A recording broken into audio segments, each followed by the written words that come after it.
Hello any fans, I am back with video. So आज की video होने वाली baby share for multiverse episode 10 के ऊपर। और दोस्तों, अगर आपने पिछला एपिसोड नहीं देखा है तो उसका लिंक आपको डिस्क्रिप्शन में मिल जाएगा, आप उसे वॉच कर सकते हैं। सो बिना और कोई टाइम वेस्ट किए चलिए वीडियो शुरू करते हैं।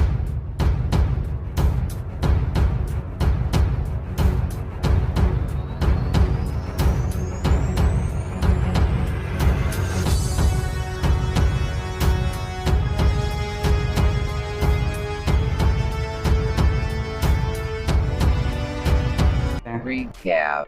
पिछले एपिसोड हमने देखा रे मैक्स, टाजिटाला, कैनी सभी उस डायमेंशन से निकलकर बाहर आ जाते हैं और बाहर आते हुए सुबासा और जिंगा को देखते हैं जो कि ब्रुकलिन के साथ होते हैं। तभी दोस्तों ब्रुकलिन सुबासा को इंट्रोड्यूस करता है और जिंगा के बारे में बताता है और उससे कुछ ही देर बाद जिंगा होश में आ जाता है और सुबासा जिंगा को पूरी स्टोरी बताता है शुरू से लेकर अब तक। तभी जिंगा बताता है शायद उसने और क्यूया ने भी एक डार्क ब्लेडर का सामना किया था और क्यूया किसी डार्क फॉग में आके गायब हो गया और उसके बाद मुझे कुछ भी याद नहीं है क्या हुआ। तभी दोस्तों सीन चेंज हुआ और हमें उस डार्क किलो को दिखाया गया जिसमें लॉर्ड ऑफ डार्क था और वो बोलता है जल्द ही मैं इस दुनिया पर राज करूंगा।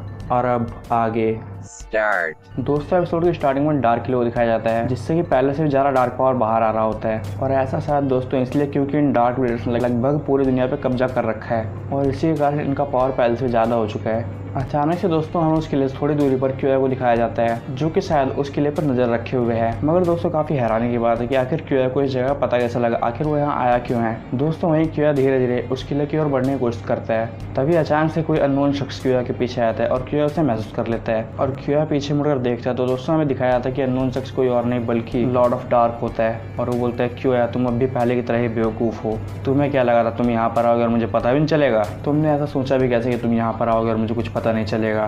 तभी क्यूया बोलता है कि मुझे इससे कोई फ़र्क नहीं पड़ता, मेरा मकसद सिर्फ तुम्हें ख़त्म करके अपना बदला लेना है और बाकी डार्क ब्लेडर्स को तुम्हारे साथ ख़त्म कर देना है। दोस्तों तभी लॉर्ड ऑफ डार्क बोलता है क्यूया मूर्ख मत बनो, तुमने पहले भी गलती की थी और इसका खामियाजा तुम्हें भुगतना पड़ा था, मगर पता नहीं कैसे तुम वहाँ से बच गए। और दोस्तों तभी लॉर्ड ऑफ डार्क बोलता है क्यूया मैं आज भी तुम्हें एक मौका देता हूँ, हमारे साथ मिल जाओ और पूरी दुनिया में कब्जा करने में हमारा साथ दो और साथ ही साथ उन लेजेंडरी बिट बीस्ट को छीनने में भी हमारी मदद करो और इसके बदले मैं तुम्हें बख्श दूंगा और अपने काले साम्राज्य में एक खास स्थान दूंगा। तभी दोस्तों क्यूया हंसने लगता है और कहता है तुम किंग ऑफ बीस्ट को सर झुकाने को कह रहे हो, मूर्ख, अगर ऐसा होता तो मैं तुम्हारे साथ पहले ही मिल जाता, कोई मुझ पर नहीं लेकिन मैं सब पे राज करता हूँ। तभी दोस्तों लॉर्ड ऑफ डार्क काफ़ी गुस्सा आने लग जाता है और वो बोलता है बेवकूफ़ क्यूया, बहुत ही बड़े बेवकूफ़ हो तुम जो मेरे ऑफर को एक्सेप्ट नहीं किया, तुम कल भी मूर्ख थे और आज भी हो और इसलिए मैं तुम्हारी सोल तुमसे छीन लूंगा। तभी दोस्तों क्यूया गुस्सा आता है और बोलता है तुम मेरी सोल को छीनोगे, अपने ब्लेड को लॉन्च कर देता है गुस्से में और इसी के जवाब में लॉर्ड ऑफ डार्क भी अपने ब्लेड को लॉन्च कर देता है और दोनों के ब्लेड काफ़ी भयानक तरीके से टकराते हैं। और दोस्तों यहाँ पर लॉर्ड ऑफ डार्क किस तरह का बे यूज़ कर रहा है इसके बारे में कुछ भी नहीं पता है, लेकिन दोस्तों दोनों ब्लेड काफ़ी भयानक तरीके से एक दूसरे से टकरा चुके हैं और दोनों एक दूसरे पर अटैक करे जा रहे हैं लगातार।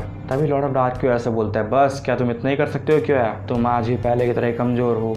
और ये सुनकर क्यूया का गुस्सा लगातार बढ़ता रहता है। तभी दोस्तों क्यूया बोलता है बस अब अगर तुमने ज़्यादा कुछ कहा तो मरने के लिए तैयार हो जाओ। लेकिन ये सब सुनकर लॉर्ड ऑफ डार्क क्यूया पे हंसता है और बोलता है तुम लॉर्ड ऑफ डार्क को मारने आए हो, मैं अंधेरे का देवता हूँ, तुम मुझे मारोगे। तभी दोस्तों लॉर्ड ऑफ डार्क की बातें सुनकर क्यूया को और भी ज़्यादा गुस्सा लग जाता है और अपना सबसे पावरफुल मूव चिंग लैंड क्रशिंग फैन चलता है और दोस्तों क्यूया को देखकर ऐसा लगता है कि उसने अपना सारा पावर इस मूव में डाल दिया है जिससे कि क्यूया के ब्लेड का स्पिन बहुत ही तेज आता है और उसका ब्लेड सीधे जाकर लॉर्ड ऑफ डार्क के ब्लेड से टकराता है जिसके कारण वहाँ का पूरा एरिया तबाह हो जाता है और वहाँ से धूल मिट्टी हटने के बाद हमें दिखाया जाता है कि लॉर्ड ऑफ डार्क का ब्लेड अब भी स्पिन कर रहा होता है, हालांकि उसके बे पर थोड़ा बहुत असर पड़ता है और उसका स्पिन थोड़ा बहुत धीमा हो जाता है। तभी दोस्तों लॉर्ड ऑफ डार्क बोलता है तुम मेरे उम्मीद से ज़्यादा पावरफुल निकले क्यूया, लेकिन इस पावर के बल पर तुम मुझे कभी नहीं हरा सकते, या फिर कह सकते हैं कि इस दुनिया में मुझे कोई नहीं हरा सकता क्योंकि मैं इमॉर्टल हूँ और इस दुनिया का सबसे पावरफुल बेबी मेरे पास है। और दूसरी ओर क्यूया बहुत ही हैरान होता है बोलता है क्या ये कैसे हो सकता है, मेरे सबसे पावरफुल मूव से कुछ खास असर नहीं पड़ा। तभी दोस्तों अचानक से वहाँ पर कुछ मीटियोराइट गिरने लग जाते हैं और उन मीटियोराइट्स के ब्लास्ट से एक शख्स बाहर निकल कर आता है और वो शख्स कोई और नहीं बल्कि रेयुगा होता है और वो बोलता है तो तुम यहाँ हो। तभी दोस्तों सीन चेंज होता है, ब्रुकलिन को दिखाया जाता है जो कि बाकी ब्लेडर्स के साथ होता है और ब्रुकलिन बाकी सभी को बताता है कि मुझे पता लग चुकी है बाकी सारे डार्क ब्लेडर्स कहाँ पर हैं। तभी जिंगा बोलता है कि अगर तुम्हें पता लग चुका है तो हमें जल्दी जाकर वहाँ पर उन्हें रोकना चाहिए, इससे पहले कि वो पूरे वर्ल्ड को तबाह कर दें।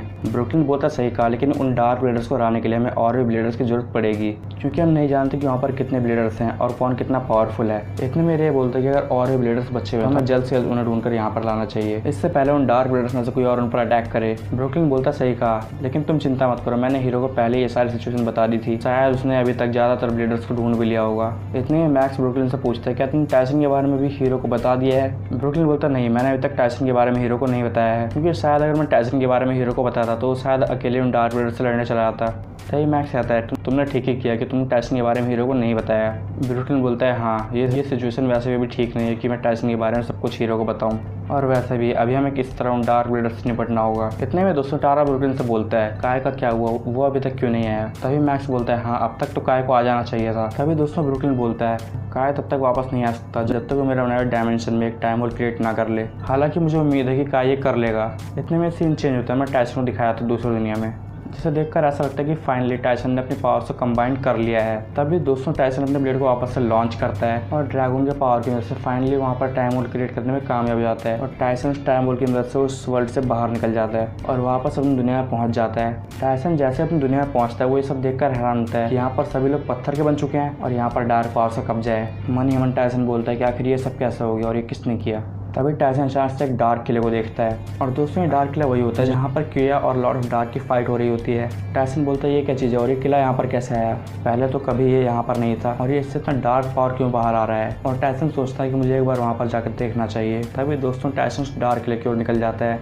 दोस्तों यहाँ पर सीन चेंज होता है और फिर से हमें रहेगा क्यूया और लॉर्ड ऑफ डार्क को दिखाया जाता है और रेगा लॉर्ड ऑफ डार्क से बोलता है लगता है तुम कायर हो जो मुझसे खुद लड़ने बजाय उन बाकी बिल्डर्स को भेज दिया जिनके पास कुछ खास पावर भी नहीं था। तभी दोस्तों लॉर्ड ऑफ डार्क बोलता है मुझे लगा था वो बिल्डर्स तुम्हारे लिए काफ़ी होंगे मगर मैं गलत था, लेकिन शायद अच्छा है कि मैं गलत था क्योंकि अब मैं तुम दोनों को खुद ही खत्म करूंगा और साथ में तुम दोनों पावर भी ले लूंगा। इतने में रेगा बोलता है अपनी बकवास बंद करो और बैटल के लिए तैयार हो जाओ। तभी दोस्तों क्या बोलता है हे तुम्हें दिखता नहीं है क्या हम दोनों यहाँ पर ऑलरेडी बैटल कर रहे हैं। रेगो बोलता है मुझे इससे कोई फर्क नहीं पड़ता, तुम हट जाओ यहाँ से, मैं इससे बैटल करूँगा और अगर तुम बीच में तो मैं तुम्हें भी खत्म कर दूंगा। उतने में क्या बोलता है अच्छा तो चलो देख लेते हैं किसमें कितना है दम। तभी लॉर्ड ऑफ डार्क बोलता है कि तुम दोनों शांत नहीं रह सकते, तुम दोनों इतने कमजोर हो कि तुम दोनों मिलकर भी मुझे नहीं रह सकते। तभी रेगो बोलता है अपनी बकवास बंद करो और वो भी अपना ब्लेड लॉन्च कर देता है और रेगो का ब्लेड लॉर्ड ऑफ डार्क के ब्लेड को हिट करना जा ही रहा होता है। तभी क्यूया का ब्लेड बीच में आ जाता है और क्यूया बोलता है तुम बीच में मत आओ, तुमसे पहले यहाँ पर मैं आया हूँ और ये मेरा शिकार है। तभी रेगो बोलता है मुझसे दूर हटो। तभी रेगो का ब्लेड एल ड्रैगो क्यूया के ब्लेड पर लगातार अटैक करना शुरू कर देता है और दोनों ही ब्लेडर्स के जरिए के कारण दोनों ही ब्लेडर्स एक दूसरे से लड़ने लग जाते हैं। चलिए दोस्तों आज के एपिसोड को खत्म करते हैं और अगर आपको वीडियो पसंद है तो वीडियो लाइक किए, शेयर किए, चैनल सब्सक्राइब किए। Thanks for watching the video.